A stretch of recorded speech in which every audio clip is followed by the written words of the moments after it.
мириса. Сега ќе ви кажам едноставен пример.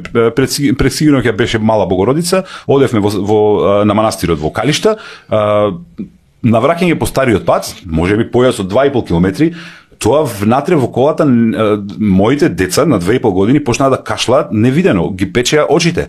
Тоа е како да влегува човек во боено поле, не знам, како боен отров. Тоа е страшно се случува и нема никаква контрола. Никој не реагира на тоа. Се палат трски, се палат депонии. Едноставно катастрофа. Добро, зошто се палат трски, например, еве? Имате ли некоја информација што е тоа што трска? Позадински информации. Што смета трска? Позадински информациите се дека па ги чистат местата за да градат други објекти. Со палење. Да, па мора да се исчисти некако. И сега тоа е наједноставен начин. Зошто не знам. Ова е шпекулација. Сепак ве молам да не се свати, не можам да кажувам точно. Неколку објекти така се изградија веќе на тој начин.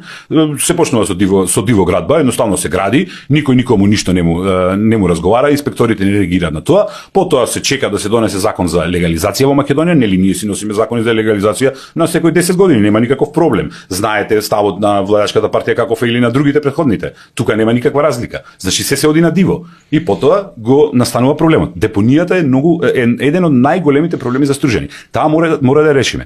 Јас имам понуда за еден поинаков поглед, за едно интегрирано решение кое што е во степени.